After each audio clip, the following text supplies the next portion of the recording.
Hey, welcome everybody to Hang Out in the Crib. We're going to be talking raid, skirmish cycle, all sorts of prizes that we're going to be able to get. Should be quite interesting. Yeah, there's been other news as far as we've also had a BP Live since our last show, or not? BP Live or Kickstarter Live, whatever they call their Facebook show. It's pretty good at times. We got some facts last time. So I'll go ahead and introduce everybody from left to right on your screen. Dr. Death, Hello. Cannon Fodder, Good evening. and this is Hefe. So I guess we'll get started. Well, let's see. Should we get started with the slides or? Yeah, let's get started with the slides. I'm going to put Dr. Death on present, and we'll get going. Alrighty. We can get over the title page. All right, bug fixes. This is an old one, oldie but a goodie. Attempting to watch battle replay moves players from base view to world map view rather than showing the replay. This is a bug that keeps on reoccurring.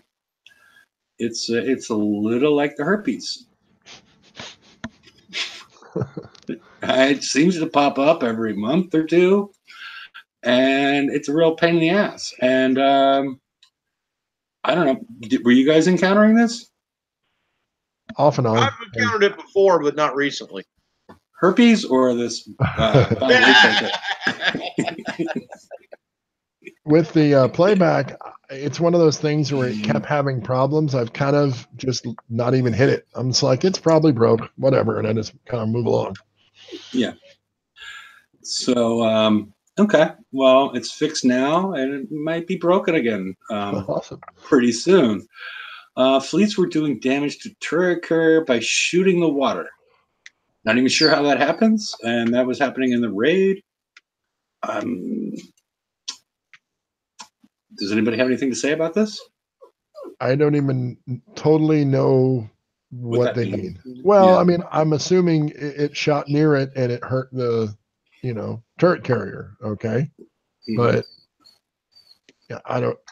Wasn't it supposed to? If it missed or it was nearby, it has splash. So unless they're talking about all weapons or all fleets, I don't. It's one of those where they don't really fully explain it. So we just go, oh, okay, cool, thanks. Okay. And Richard in chat mentioned that anyone noticed the change the crew Deadeye and added scatter guns to the excluded weapons in play. Yeah, all the things that used to say like all defense or all criticals or all whatever never included the corrosive. And so it's not that they removed it, it's that it never worked before, and they're just updating the blueprints to be more factual. Can you hear the puppy whining? Yeah, we can hear the puppy whining. Okay, let me. He knows the show's I'll take care of that, but Cheetah Scattergun and Predator missiles shown as owned as a player had shards, but no blueprints. Yeah, I didn't really keep track of too many of those. I have plenty of them, but I never planned on refitting them. So yeah, me neither. So I'm not big on lateral moves, really. Oh, did we lose Hefe? Might have for a second. Yeah, I was dealing with there the we puppy. go. Oh, no problem. Yeah, a little duct tape and I fix it all. Somebody call it ASCME or whatever. Sarah or whoever. Right? Yeah, Sarah McLaughlin's going to be showing up at your house any day. Yes. Dead zone and event targets with hardware, etc. on. Yeah, I ran into that. And I guess they fixed it. We'll see. Because you would click to move your ships in one direction, and then all of a sudden they would head off all the way across the map. So are you willing to, Hefe, for the benefit of the community, are you willing to send a fleet out and turn on Hardware Accelerator and sacrifice it to see if it works? Yeah, because I always trust that they're going to do the right thing. Now, I wonder if the 68, the titanium blitz target, since it's similar target, if that would be a test zone for that, or if it was only in the higher level targets that was happening. I'm not certain. I was only hitting the S set, so I'm not certain. Yeah, I'm same here. Yeah. The other bug fixes. There's two more that occurred. Well, the bug fix that happened today was pretty much everybody in their locator. I'm not sure how many people ran into this, but if you're looked at any of the silo things in your locator, they were all in sector 100, and everybody had the same targets. I guess if you weren't in alpha. Yep. So that's been fixed at this point. Awesome. Yeah, I saw that earlier. Yeah, and so that's taken care of. And then I ran into my own little bug today. Was somebody hit my base, and don't worry, everybody. He only got 38%. In case anybody was worried. But after he hit my base, I couldn't exit my base. I couldn't go out because it said I had illegal land. And what happened was there was a strip of walls that I had not moved in months that were solidly on land that they said were in the water. So I had to manually move those and spend an hour trying to figure that out. But it was eventually figured out. So I'm not sure if any other people in chat or whatnot have been impacted by this, but it was a pain in the ass because very strange. I just got hit. I couldn't use base planner to move all these walls and move them around. I had to do it all manually. So now I just have walls everywhere. So you didn't make a nice design or anything, or no, I was friendly. I had to move like 30 some walls, and pick them out relative to the ones that weren't impacted. It was a pain in the ass. It's getting you ready for Op 11 is what it's doing. There you go. That was my low hanging fruit last week. Was to make the walls less monotonous. So maybe they're paying me back for this. So yeah, Kick Size heard you and responded in kind. Yeah, we're gonna make you feel our pain. So, all right, I guess we can move on. Low hanging fruit. I put this one out before, and because they've added new specials, I don't even know what the number is. Probably 290 some specials. If you include limited, blueprint, and research, the number of specials that you have when you're trying to build a ship. And the current filter system is beyond broken. Somebody initially thought this was a good idea, and nobody's followed it up. Yeah, and this is my suggestion because it covers everything at least every special 2 or 3 times, except for cryo battery, because cryo battery is such a weird special that I'm not going to make it one category just for cryo battery, because it doesn't fit in any of these categories. Because I don't know. But I just wanted to throw that out there as something that would seem to be easy for them to do.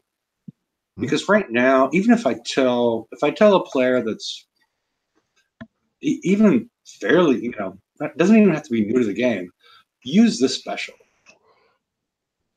They have to know what it looks like too. Yeah.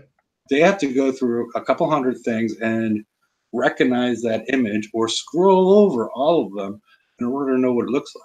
And that's not a good system. And the system would allow us to build things better, understand that there's multi-shot on this, there's evade on this, that there's more,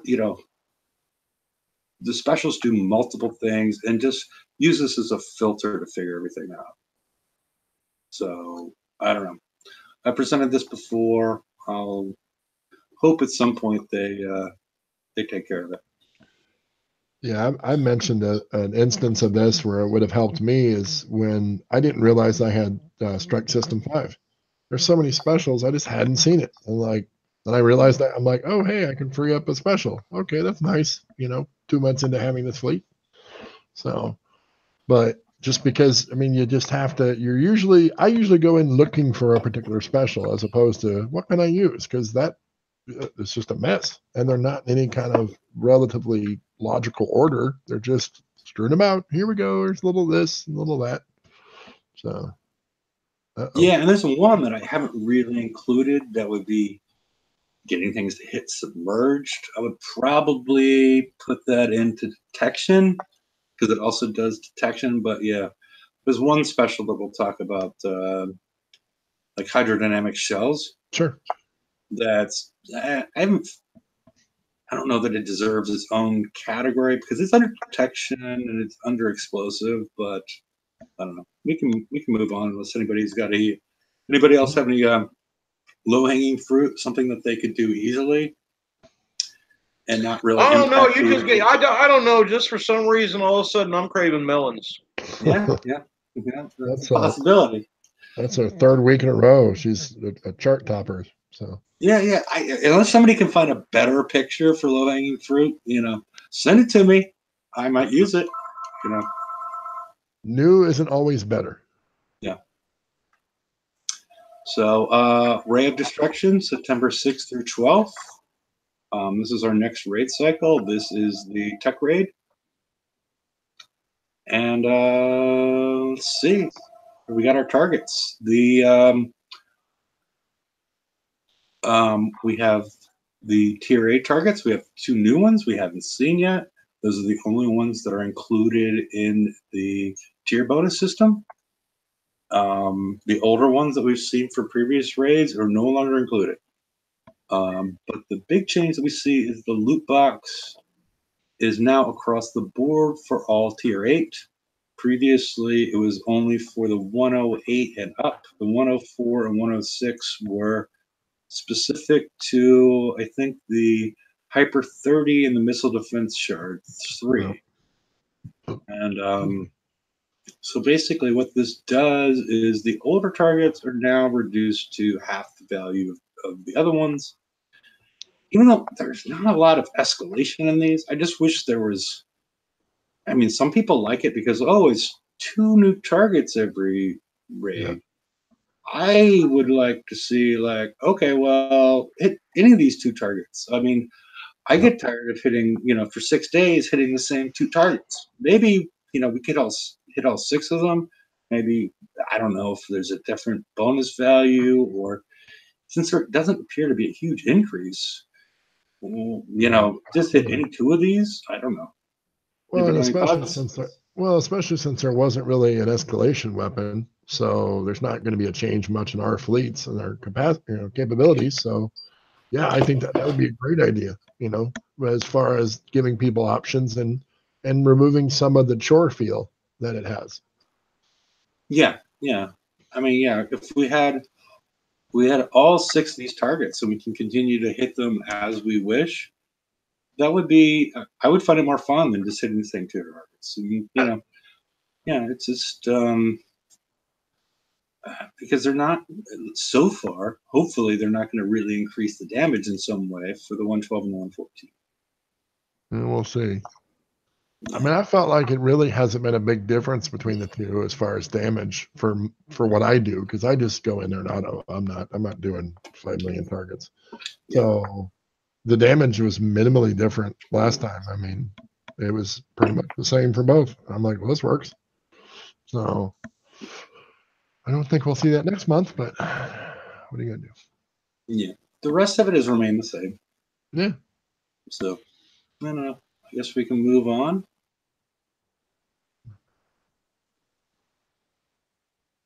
All right. These are the main prizes. These are the next skirmish halls and the weapon and special associated with them. We have a increase in cost. This is the way I see it. We have 100,000 to claim everything, but this does not. And a lot of times previously, when they had these trees, it would be a locked store. That wasn't the case last month, and not the case this month, where you don't need to claim these prizes in order to advance on to the stores. There's no longer a locked store. It's all unlocked. But the way I'm reading it is if you claim the Batray, you can't claim the Needler rocket, or back and forth. You need to stay along the same tree the whole time.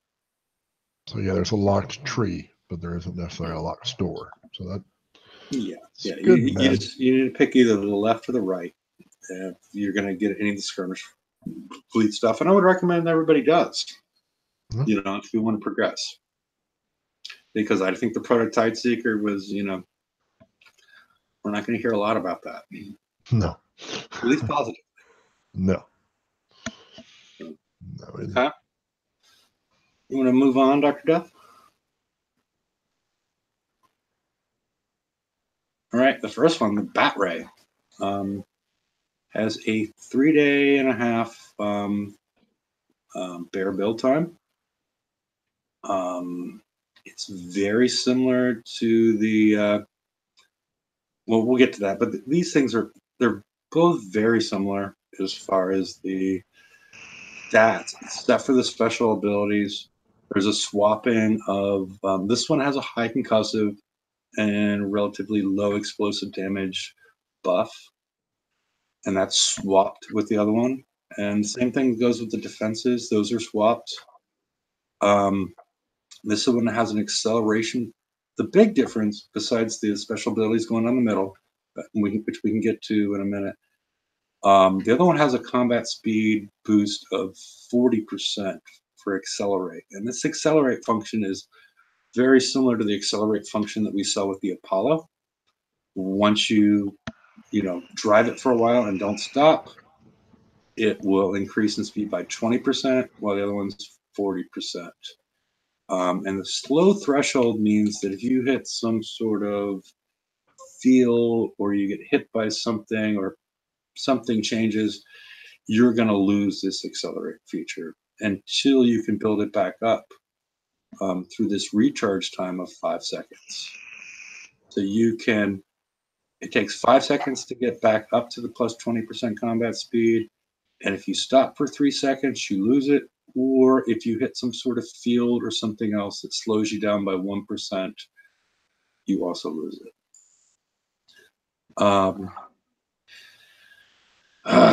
Now the main special abilities.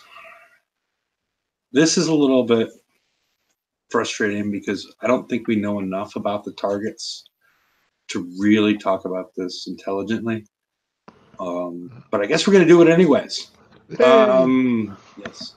So the main thing that's going on with the Batray is that there are smart torpedoes. We don't know if there's other torpedoes, but all the smart torpedoes, I assume, have a fairly leisurely combat speed, and they have a health value which we don't know about.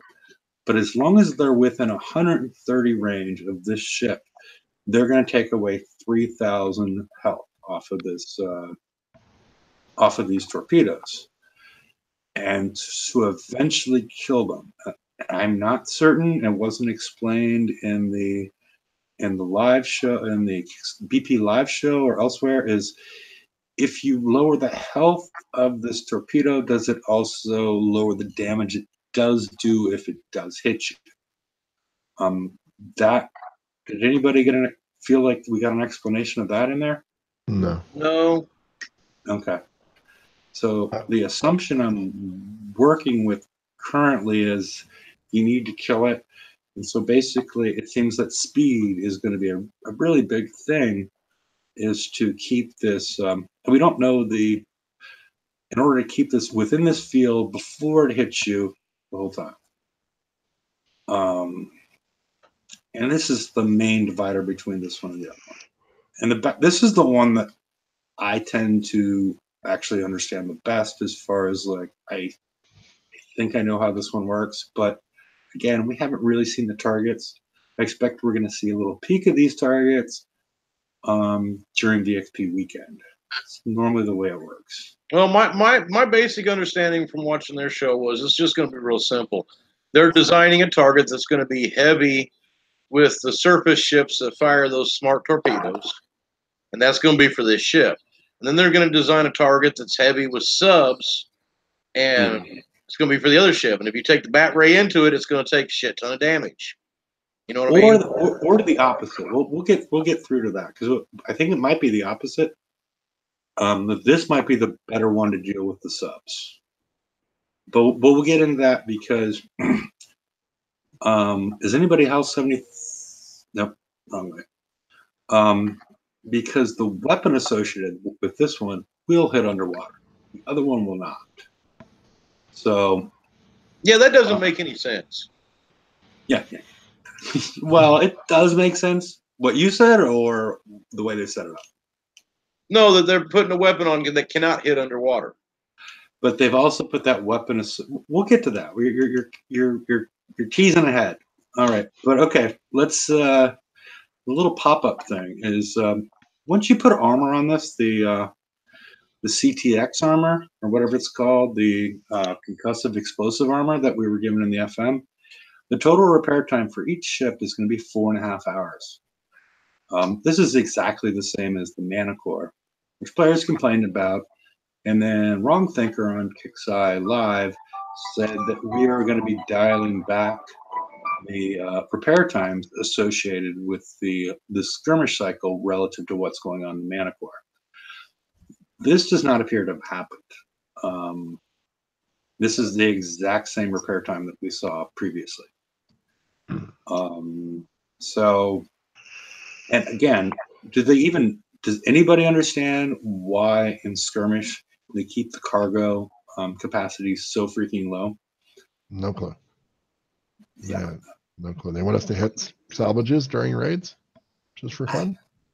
I just think that at some point in time, because people were hitting cargoes with subs at one point in time and just autoing them, they're like, okay, we're going to prevent them from getting a lot of resources associated with that. It's just a resource-intensive game.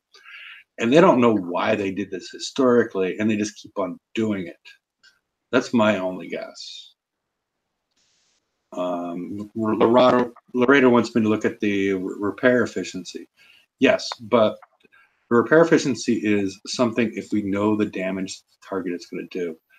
With these sort of PvE targets, we don't know how much damage they're going to do. They control that. This is, I was the one that invented the repair efficiency stat, and I don't use it anymore because it doesn't matter, because for PvE, they control the damage. So they could still look at 85,000, okay, as the same way that they would look at 24,000.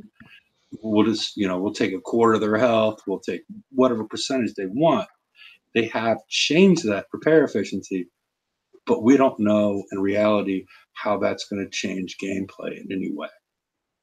So, and it also does not impact the fact that we're going to use these on the map. And at this point in time, there has not been any changes associated with these fleets being sniped by Conqueror fleets or other things, which still cause us to incur like 22 hours of damage if they are sniped on the map, which was one of the big initial concerns. And so, I don't know. I'm sorry, I've been rambling on. Do you have anything on the Batray? Well, I don't know if I'm jumping ahead with that, but you're talking about the damage, and I'm curious what they're going to be using as to mitigate our methods. We use typically in PvE resistance and/or your normal deflections, your siege and assault deflections. So it has a pretty decent base of 1,000, and we don't have to worry about siege. So I mean, the only way I can see, given how high the numbers can be resistance-wise, that we can mitigate any more damage would be with that number. But I'm curious what shenanigans on their end, because I'm seeing 99% as a very viable possibility as your defenses. Oh, Well, easily. Yeah. So with 85,000 and 99%, that's going to be, I'm not a math guy, but it's going to be a lot. So they're obviously going to have some sort of bypass or something, plasma, whatever. They're going to have something, because unless they just do insane numbers to begin with. So I'm just curious, like you said, with damage, what it's going to really, because why raise it otherwise? Like there's a reason to raise the armor points. I mean, I would assume. Otherwise, I don't know. It's just an interesting thing to see so many more armor points, unless they're just doing that so it feels all tier 70 to us, or there's something on their end they're doing. So. Well, they did. No matter what, they promised us they were going to look at reducing repair times and look at reducing build times. And this is still a 15 to 20 day build per hole. Yeah. And we're still at over 22 hours, 22 and a half hours, something like that. Yeah, sure. Repair time for a full fleet. Yeah. Yeah. So we haven't gotten a reduction on either end whatsoever. It's like they just came out and lied to us and said, hey, tell the sheep what they want to hear for now, and well, we'll slap them in the face later. I'm not sure if they lied to us. They might have done something like the Rado suggested, that they've changed the limits of the amount of damage that they expect us to take in the targets. But it doesn't account for the totality of gameplay. Sure. By doing that, we're going to change the raid targets, but they still haven't accounted for, at least at this point in time, other players interfering with these hulls that are defenseless. And so that's one of my thoughts on it. Here's a low-hanging fruit thing I wish they'd fix.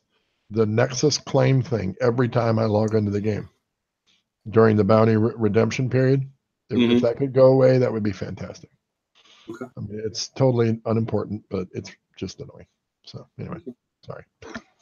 All right. Well, let's move on. I don't think we're going to... all right. The Gatling gun, which you'll notice can fire underwater. Which you'll notice that the Needler rocket cannot, without the hydrodynamic shells.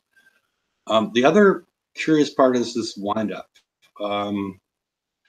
During Kickside Live, they couldn't tell us if it starts off with the 8,000 and after 4 seconds the damage gets up to 18,000. They weren't certain. They were supposed to post it in the forums. Has anybody seen if they have? How could they not be certain? I don't know. That's what they said. I mean, it seems like the only logical explanation of that thing, but who knows? Mm-hmm. Yeah, they weren't willing to talk about that number at that point in time. It does make sense the way the blueprint is written to assume that it starts off at 8,000 and then it adds another 10. That's the way you would logically read this, but I'm not certain. I mean, unless it's the opposite, and the decay time it slowly but surely gets less effective. I don't know. Seems counterintuitive, but the Gatling Gun 2, or whatever the ones that we got with the Tide Seeker, this is a much more effective weapon, even if you start off at the lower damage number, because the reload time is 2 for this versus a reload time of 10 for the other one. Yeah. So this is going to be a much more effective weapon. And it does not have any class restrictions, so it can be put on anything. I'm not, for the Tide Seekers, but I'm not sure the Proto Tide Seekers have any place anywhere. The other thing that we should have mentioned is 10 weapon slots on these ones, so that it's more weapon slots than I think we had on the Manticores. Weren't those 8? I believe so. Yeah. Yeah. So we're adding build time because of that. So even though the weapon time is shorter, it's still, I think it's about close to the same. I'm not sure. I haven't run those numbers. So, all right, let's go on to the next. Here's the special. Hydro-explosive casing, which is a very similar critical special that we've seen in the past. It also had splash. It looks like a lot like the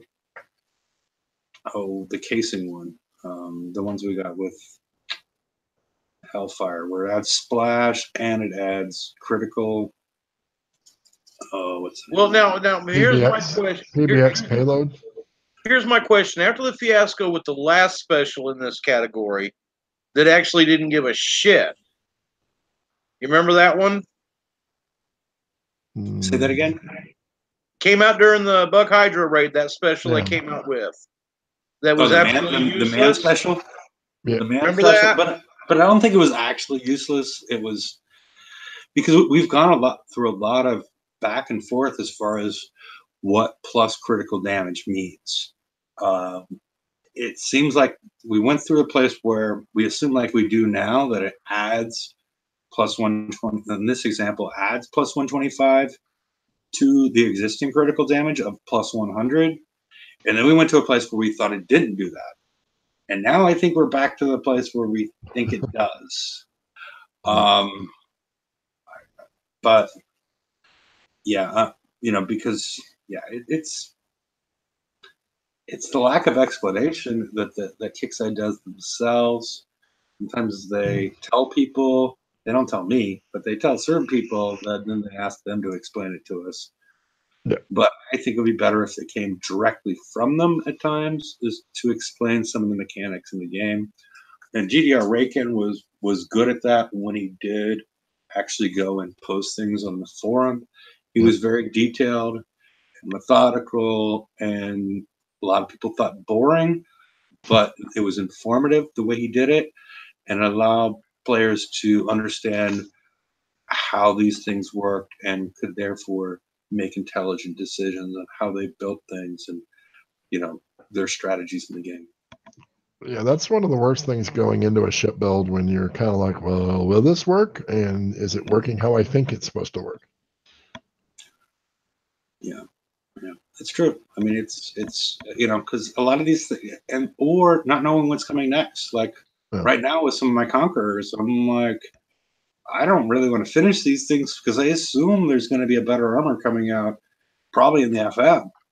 So I don't want to spend a day and whatever to put one of these armors on, knowing, A, I'm going to have to spend to take that thing off, and then B, put it back on again. So now I've wasted well over a day.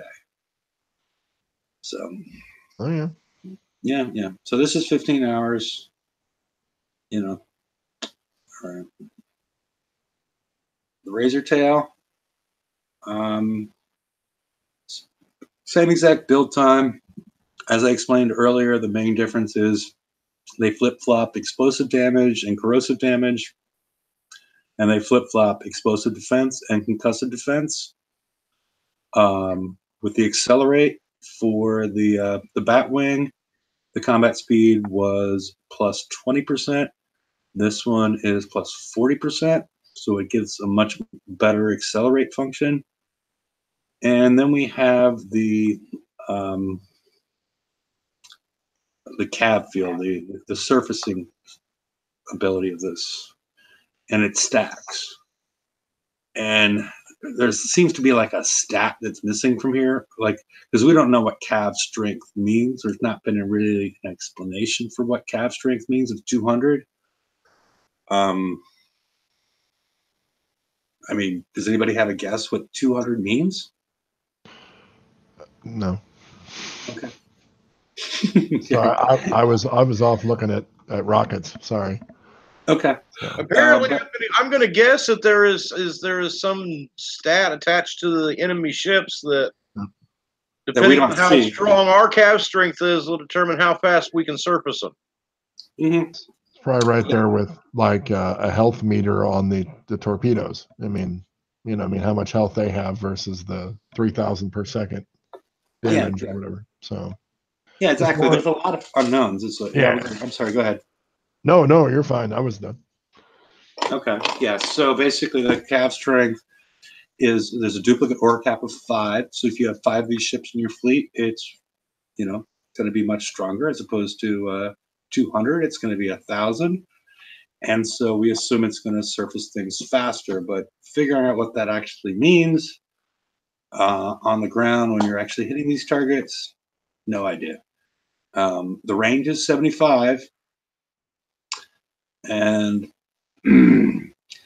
as we'll see, the range of the weapon is 68. So it's going to surface them prior to you getting into range of that. So if we can, unless you got anything else on this one, we can move on to the next.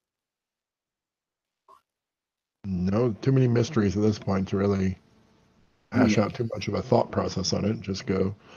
I mean, the only thing I figure with this is odds are your explosive damage is going to be, higher at closer range and so on, given the resistances and the ranges. I mean, it would just make sense. So.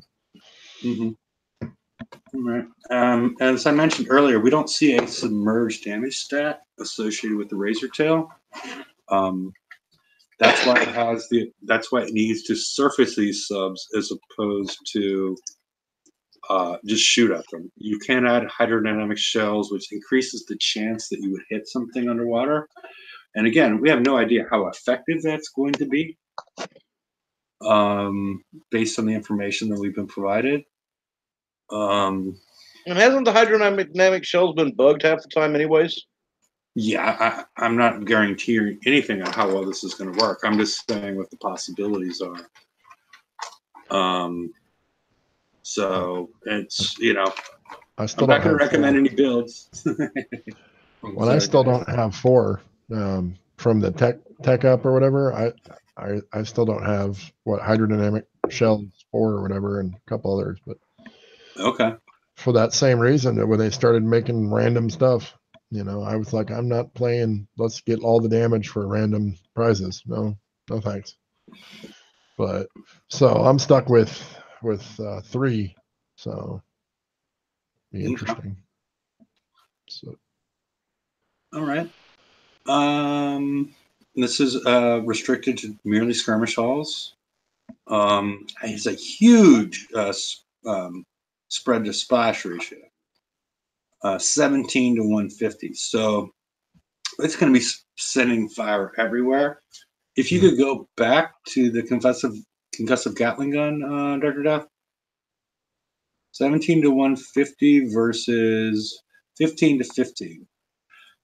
So, and actually, unless they fixed it at some point recently, and I don't want to get into why, but the spread number is actually should be divided by 5 and whatever. We won't get into this, but the much different ratio of splash versus spread. The other one's a much more short barrel shotgun as far as something to relate to from 100 feet as far as the way things are working here. So let's go to the special then.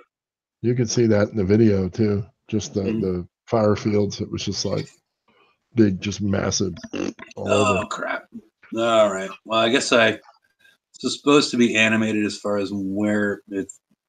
This one you can. Oh damn it! How to fix this at this point? All right, I'm gonna remember what's behind there. I think the top one's splash, and the next one is explosive damage, and the bottom one is sonar range of 60. Oh well, we don't even need to deal with that. Okay, we'll just go all the way to the right hand side, because on the right hand side, this is what it is at R15. And that you get it to R15 with the mortar systems, having yours at R15. So splash of 80, explosive damage of 61%, and sonar range of 60. And I think this should have a plus next to it. This plus means it adds to the existing. And since these ships have a sonar range of 80, the highest number would take over, and I assume this is a blueprint issue, and it should be sonar range plus 60. I'm not certain, but that's the way it should be written if it's increasing your sonar range by 60. So, which I don't know if we need to talk about it that much as far as if it does mean plus 60, then does the Batwing need a sonar special in order to see subs and whatnot? Yeah, that's an excellent question. And not only see the subs, but see the torpedoes. Because the torpedoes have a similar sort of cloak mechanism that goes on. That is true because they had a visible range stat. Yeah. So I don't know. The Batray has a sonar of 80 itself. Mm-hmm. But yeah, so like you're saying, if it is plus 60, do we need to? Is that not going to be enough to see, or is it going to be right on top of you when you actually see it? Yeah, because we saw the fact. Yeah, I don't know if we need to get in. So I put a calculator together that's gotten co-opted at points in time, but I don't know if we need to get into how sonar range works because each sub has a base visible range that anything can see. Yeah. It's sort of too. I didn't put slides together for that. Sure. Maybe we'll do that on Friday. But yeah, I mean, I wish we knew more about the targets before we really try to make a decision. I mean, again, I'm going to, I'll save it to the end as far as what I'm going to go with. And then my recommendations of what you tell your friends to do. Sure. So, yeah. All right.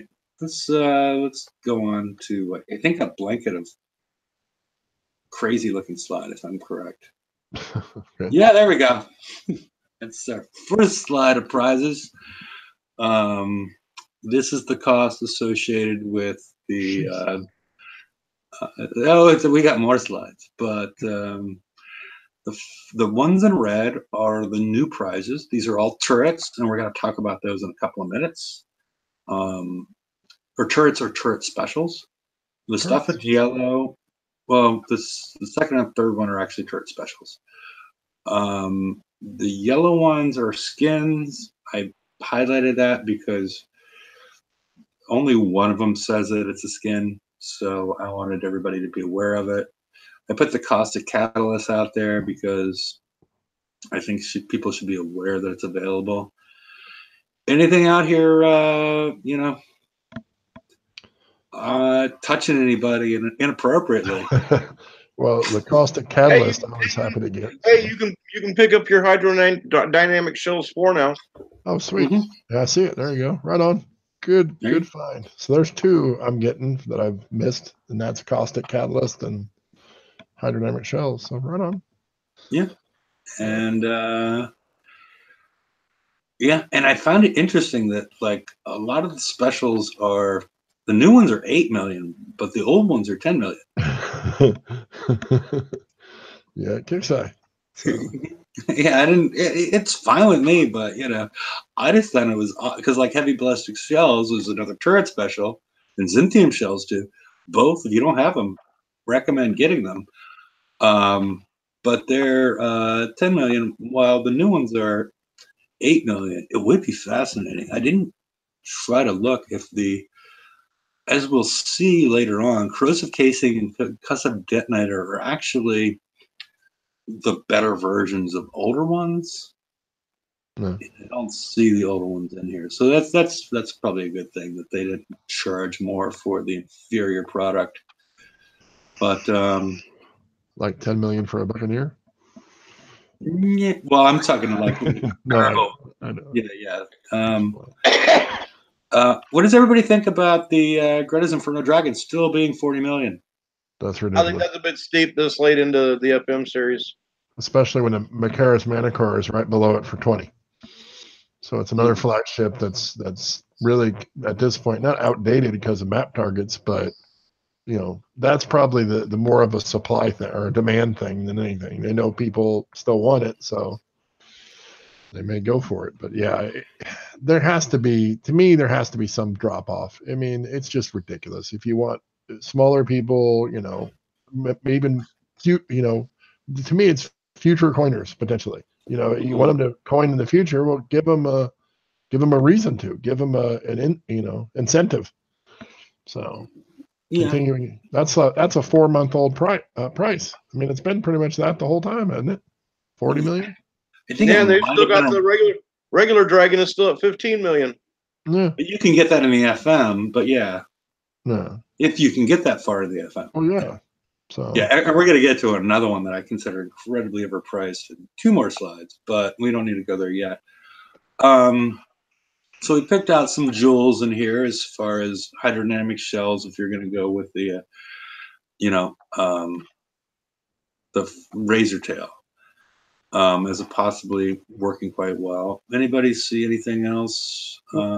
again, depending on the numbers, you have those deflection upgrade specials that were part of that tech up deal too. I have one of them, but not the other. I can't remember which one I have, but I mean, might be beneficial. It's kind of hard to say how much will be minimum damage and whatnot. But I mean, when you start with 1,000, I think any benefit should be helpful theoretically. But I think it adds 200 if I remember correctly. Yeah, So, 200 for there's a ship and structure one. Yeah. Yeah, they're plus 200 each. So I have one and not the other. So that's it for me. Okay. CMCR loader. That's one that's been in the bounty recently that I haven't bought yet. And it does stack. I'm going to get this one because I'm building a curator. I'm going to build an old school, like a Vanquisher, and it stacks with the 2 old specials that go with the Polonium Thrower. Okay. All 3 of them stacked together. Nice. Yeah. I mean, that's at least my thought on it. I could be wrong, but all 3 of them really change it. So because it's, as I recall, it's like, was it 45% on both rat? Well, I'm using it for rat. I think it has 45%, and then I don't know. We can get into that on Friday. Yeah. I think everybody needs to run out and spend that $6.5 million and get the chameleon. I have 5 chameleons, but I built them all with tokens, and I just use them during the raid to get whatever I want, or not the raid because I hate hitting the 85s. I use them to get titanium, but I never spent anything besides tokens on them. I never spent any, actual build time on them. So I'm hoping that the change in the map targets for the assault stuff for the titanium actually gets that middle range target. That, I mean, the oddball thing with those is the stupid cheese balls. I mean, they're because like you can take pretty much any of the top end fleets, hit kind of middle of the road and instant repair all day, and a lot of them separate your fleet and do it. There's so many different options to be able to do it for free, except for with titanium. I mean, normally you can maybe 9 times out of 10, or then you come back with 2 hours damage on a 45 for Pete's sake, like just because a cheese ball hits you, no matter how many counters you have. I just, like you don't even do them because they annoy you so much. It's amazing that they have that like that. Well, I hit them, but just not not enough to. Yeah. All right. Should we move on to the next wall of text? Well, semi-wall of text. Great wall. Trump wall. Sponsored by Nike. There you go. That's a after show. Yeah, I mean, there's some things in here. The tokens are elsewhere, but this is for lower level players. Except for the agility system 4, just still, I think, a little expensive at 4 million a pop. Shielded circuitry, 4 million a pop. Polonium Accelerator, which I mentioned earlier, as far as a defense ball, that's not limited. Anybody have anything here that they want to mention? Nothing's really screaming at me. Okay, that's good. All right, well, let's go to the tokens. I think tokens are next. Tokens, yeah. Tokens. Yeah. Why is the one-day icebreaker build token 4 million? I couldn't tell you. Well, a 3-day Phoenix build token, the alternate spelling, is 2.5, so it's about 750 each. So, I mean, I copied and pasted. So that wasn't my alternate spelling. That was Kix's alternate spelling. But yeah, I don't understand why the icebreaker build token is so expensive at this point in time. The same price as the Inferno Dragon. Not to mention the random redeems. You know, you can get 10 for this one, but only 5 for this one, 7 for this one, 8 for this one.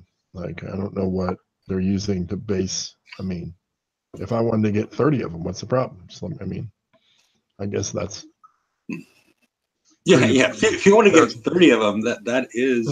that would be a fascinating, Well, little study as far as why you're doing that. But yeah. Well, I wasn't meaning on that one particularly, but I just mean on any of them. If you want to get the points, I don't know why they don't want. I mean, other than again that they want to control the ability of people, because I see some weird things coming in the future associated with people that were doing TLCs associated with the skirmish tokens. How many skirmish tokens do you have? Me, I don't have any because I didn't do those things. Okay. I have 3 days of them. I know Magic Mike has 30 days of them. I'm sitting on 18. Okay. Yeah. Dr. Death has 18, which impacts your ability to build this next generation of raid halls. And you have 0. I have 3. We're sort of the same thing. Dr. Death has 18. There was a max of 99. Yeah, we see people at Mike has 29, Martin has 26, Davis has 29. So they have the ability to build several halls immediately. Sure. Or partially build them. And that's why they try to put limits on it, so they can try and control the economy, so things like this don't really happen, because they're But I feel like the people to do that, you'll have to spend money. I mean, most likely. I mean, maybe not, but or grind, yeah, or grind. But if their metric is seat time will equate to eventually coin, I mean, it seems like they'll get to the same place no matter which way they go about it. So what's the problem? Yeah, because I paid up front for those tokens, because I was paying for repairs to get through those TLCs. That's why I didn't do them. I don't do TLCs that require me to coin to do them unless I absolutely have to have it, or it's such a low cost. It's just like, might as well. Well, I was looking at the cost versus the reward. Sure. You know what I mean? And I was definitely, for the tokens I was getting, I mean, I spent, I think, like 30 coins to get all of my tokens. What were the targets? I'm sitting there with 18 days worth of build. What were the targets for that TLC? I don't remember. Was it an assault one, or was it I think it was it a skirmish? It was that fucking skirmish. Yeah, it was a boring skirmish one. Yeah. That's why I didn't do it. Eight targets or whatever, 7 targets. No, just gouge my eyes out. I'd rather pay the money. No. So that's why I don't have those. Okay. Yeah, that's why I only have 3 of them, because I can only deal with it once. Yeah. Well, and they always have like a VXP token early on or something to make you do it 17 times. Yeah. Too. Yeah, and like 7,050 DXP when you need. Or like VXP for something you're using to do it. Like I already have it. Like, what the hell do I need this for? Because you love it so much, you're going to build a whole nother fleet. No. Yeah, well, you guys are missing chat. People are having to get divorced to play the game. So, That's serious. I don't know. I was about there to come on the show, but I felt bad for you. So Okay, you're gonna get divorced, Well, it's not that serious, but there Mhm. was discussion. So Okay. I will probably be leaving shortly for that very reason. So Okay. Alrighty, let's so move on. any potty breaks that are necessary may be discussed soon. Well, let's move on to the next slide on that. Okay, there we go. Yeah, there we go. This is the potty break. No. You need a potty break? Is that what you're saying? No. I was saying if you needed one, you don't like to leave for your beer runs or your potty breaks for when there's two people. So I was trying to be courteous. Okay. Well, before the problem, the dog was whining. Yeah. Okay. We're gonna run through the turrets that are Turrets. Yeah, the turrets, for those out there that are big fans of the turrets, we've got all the concussive turrets are coming out in this raid. Yep. The only turret that we have not seen so far, I think that we're going to see associated with Tier 7 is the long range rad turret. We've seen the short range and the mid range. We haven't seen the long range, but everything else is out there. This is the Gargoyle 4. Looks a lot like the Cerberus that we just saw. And copy and paste. Yeah. Change some names. Yeah, it does submerge damage. I don't know. Should we talk about this now? I mean, the main reason I'm like, okay, what turrets do you use? What groups do you use? What damage types do you use? Yeah. It really depends on what the next step the kicksite takes. The next step the kicksite takes associated with the armor they're going to release. Are they going to release an armor associated with radioactive and concussive or corrosive and whatever or whatnot? We don't know at this point. We just know that ballistic and penetrative are pretty fucked with the MC3 plate because you can use the MC3 plate and different weapons and whatnot and basically fuck them over. There's no reason to have them in your base. Yeah. At least the way I see it. I don't have them in my base. Mine are all but gone. I have a couple left over just because I haven't changed them. But yeah, there's you just run out of room if you want to have the most applicable setup and be able to kill most top end fleets. You got to go with basically what they can't mitigate. I mean, it's just logical. Yeah. And so you have 24 turrets, and for Tier 7, you have your you can put 2 more on your threshold. You can put 2 more there. You can get up to 26, so you can get 3 out there. Well, I mean, you could theoretically add 2 more as well if you did away with your trap. Yeah, and just had the portal. And if they were strong enough, I mean, it's a possibility. I don't think I think it's a waste of the turret in some senses, but I prefer having the more armor. But it is possible if you remove the trap. Yeah. I mean, I think at least the way I use my trap, I think it's more useful than having a turret. But yeah, sure. So, all right, it has a salvo of 10. Even though, how many? I mean, looking at that thing, it looks like it has a salvo of what, 30? Yeah, something in that ballpark. Yeah. Yeah. Well, it just reloads one while it's using another cluster. That's what's happening. Okay. Yeah, that's what I'm going with. That's 3 clusters, and then the reload mechanism. So every 2 seconds, it's reloading one of them. That's what's happening. Sorry. Okay. None of this was useful. Sorry. No, it's okay. But basically, you look at this. It's got a splash of spread.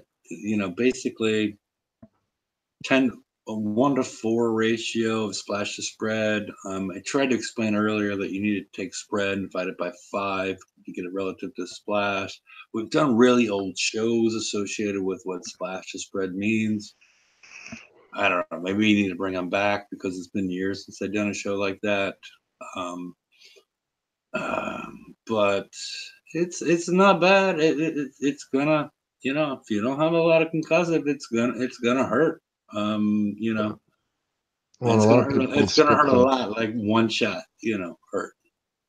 and a lot of people skip the Revenant. So, and that's about the only one that's really. I mean, once you get up to your full tier 7 bonuses, the 8, 200%, and but you don't have a faction bonus. So Yeah, John will never do walls again. So I just had to bring that up because I am John will do our walls. John has volunteered. I'm not even sure because maybe because I don't even want to cross that line as far as I'm tempted to boycott kicksite walls, but with American politics the way they are, I don't really want to get into that because the kicksite walls are just madness as far as how long it takes to upgrade and deal with them. I haven't even finished mine yet. Shut up. Me either. Yeah. Well, I'm not even gonna get it. Let's move on before I get angry. Let's go. Okay. Moving on. Let's move on. Dr. Death? All right, the mid-range concussive turret. This is going to be fun. A UAV coming out of a turret. Nice. And they're going to launch 6 UAVs every 8 seconds, depending on where they're located. And we don't even know the rules on that, do we? I mean, is the fire support associated with the concussive or the UAV? Because there's no, I don't know how that's going to work. So if you have a reload bonus according to your fire support, is it going to deal with the concussive or the UAV as far as how often they fire? I do not know. In the write-up on the page, it said that unlike previous UAVs, this will get benefit from anything that boosts concussive. No, it's right. It's right there. In addition, this UAV may benefit from traditional damage releases, unlike its similar cousins. Wait. So why put may? I mean, so it doesn't work. Will it's working as intended. It may or it may not. I mean, which one is it? I mean, also, I looked up the name there, and that's a family of stag beetles. So, in case anyone was wondering, the word of the name. That's good. I didn't have time. I had things going on earlier, but yeah, that's cool. I just did it now, so I have no attention span. So. Okay. But there you go. So it may do something. That's what we're going with. Yeah, it may or may not. I think maybe we vote next week. As far as how often they're allowed to use the word "may" in a blueprint. No kidding. Yeah. Well, we just talked earlier about information and divulging functionality of things and maybe there also needs to be a person that's involved in proofreading the slides so they don't create, confusion all by themselves, unnecessary. Yeah. Low hanging fruit, right? Well, I could do it, I wouldn't even charge them that much. I mean, because I've been reading these things for a long time and complaining about it. That's one of the things that got me in trouble. Doomrister did not like some of the things I had to say. Never mind. That's a whole different thing. But yeah, let's go to the long range. The Axiom back again. Brand new invention. Well, the Axiom was a real game changer at one point. Yeah. Game killer, but yeah. Yeah. I mean, I haven't run the numbers on that bonus reload of 4,900. Yeah. 4,900. Yeah, that's 4,900%. That's a lot. yeah. Now, I mean, so what did you come up someone with? in that What car did said he was going to get 4,900% off. there you go. Yeah. I'm sorry. Go ahead. I don't think it works. No, you're fine. I do all the time anyway, so it's only fair. So you said you ran the reload numbers or no? I have not. Run the reload numbers because it's tricky to run these numbers because Well, I was just curious. Sometimes when I see these, and because I don't do the math, because I know someone else will, and I'm one of those people that I'm like, hey, if somebody else is going to do it, I'll let them. And so, thank you, Wayne, and all the wonderful people who do all those things. But I go, at some point, what does this get to? I don't even understand. Like, I know it's a lot. So I go, okay, it's going to fire fast. Perfect. Let's do that. So I'm very, very basic very often. I just like I said, have fun. Not too serious. Yeah, well, it's because like some of it is like, how many hours is it going to take to get up to that speed? Because some of it isn't relevant. As far as when they, because you could calculate that number, but how long does it take to get to that number? And people think it's easy. Maximum reload stacks is 490. So whatever that means. So I think you're missing a zero, bitch. Me? That's rude. No, it says maximum reload stacks 490. Okay. I wasn't trying to be rude. I was trying. No, yeah. I see the bonus reload is 4,900. Yes, and then under that it says the decay time is 4 seconds, and then we have a max stacks of 490. And usually by this point I go, and I move on. Yeah, okay. It's all good. I wasn't trying to be, No, it's fine. You could say mean things to me. It's okay. No, it's fine. Okay, I don't have feelings or anything. It's fine. Yeah. We're gonna look at Cannon Fodder's nipple piercings later in the show. Yeah, we're gonna get into that. Yeah. You went there, huh? That's why I don't turn the camera on. And you had to go tell people. Yeah. I'm still speculating on that, but yeah. Okay. Lots of speculation. This is the long range concussive turret. The only thing that we do not have is so we've seen all the tier 7 stuff except for the long range rad turret. Yeah, that's weird that they didn't release that, and they released everything else in such a quick fashion, and it's just like we don't really have an idea yet. Yeah. I have no idea why, but yeah, it's should be a thrower. That'd be cool. Just one big flame. Thrower, that'd be awesome. But yeah, I don't know. I'm not sure what's gonna happen there. I mean, maybe an op cannon, just a big flamethrower. Just there you go. So, all right. Do we have any more slides? Let's see what Dr. Death has of it. Oh, concussive turret special. I've compared this to the expanded concussive charge. I think this is available for 8 million points. So not that bad. It's an upgrade on your expanded concussive charge. You add 15 splash. You add 5 concussive damage, and you reduce the spread by 15. That's not a bad special. It looks tight. I like it. Yeah.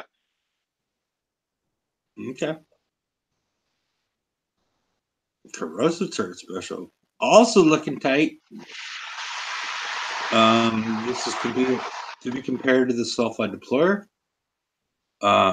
We see a scattergun reload of additional 5%, a spread reduction of 25%, and a splash addition of 5%. All with the same weight.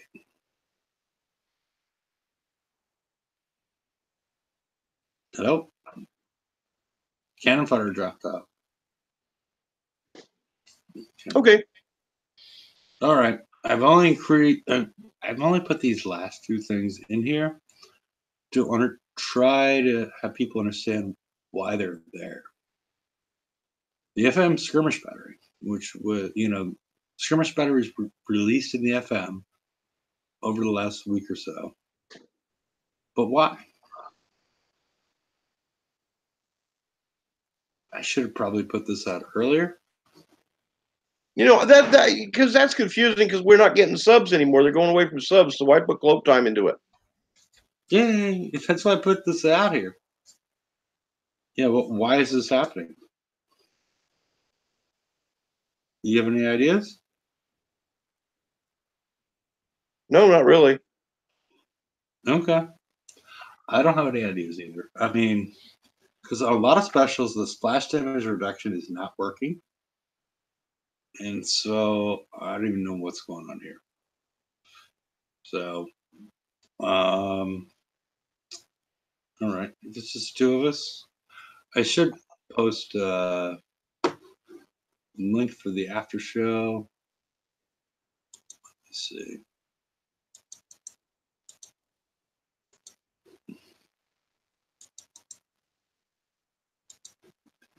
All right. And we'll end these resistors.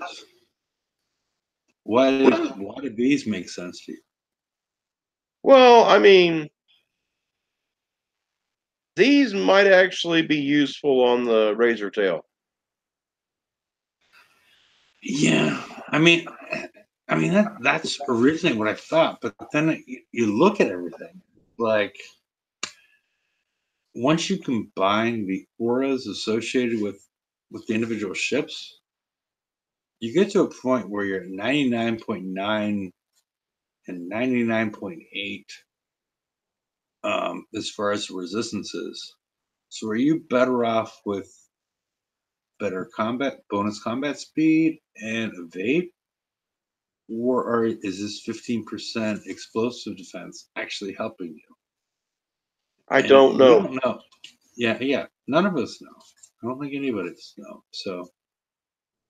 So, yeah. All right. Well, all right. This is out here. We're gonna talk more about this on Friday once we try to learn more. The NPC ships. These are the ships that you're gonna encounter in the next cycle. Their strengths and weaknesses is provided by Wrong Thinker and CM Chris. Battleships, throwaway, they don't mean anything. The Hunter, we don't know. The Proto Nemesis, this is interesting. It's the only interesting one that I can really tell is that you need to go put anti-mortars because this is putting a mortar out that's putting long-term cryofields on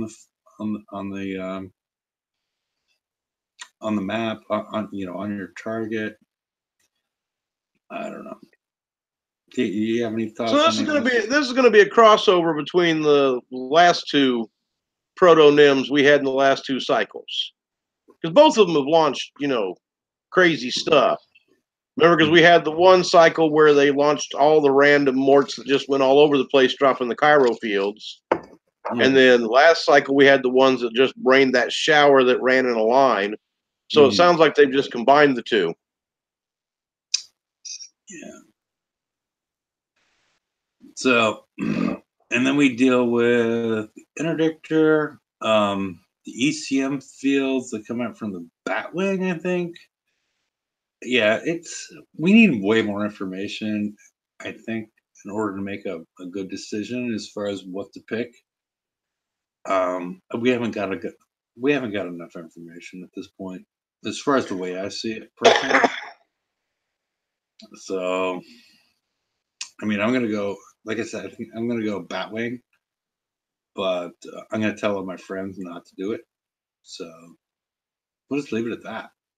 Do you think, Dr. Jeff? Well, pretty much what I'm doing in my alliance is we've got quite a few. I got quite a few players in my alliance. My active ones are all high level, and a lot of them coin. So we're just splitting up, and half of us are going to take and build the Batray. The other half's going to build the Razortail. And then that way we've got each target in the first raid covered, and we can prep for each other and get the, Yeah. you know what I mean? No, it makes sense. That makes sense. So I'm going to post the link to the after show. And I think I don't think I put any more slides together. Yep, end of slides. We went an hour and 16 minutes. So you guys all got your money worth. So I don't know. Unless you got any parting words, Dr. Dad.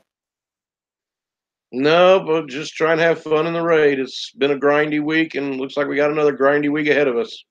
Okay. All right. Alrighty, people. We will see you on Friday, and we're going to try and talk more about the difference between these two halls. And see you then. Thanks for showing up. Night,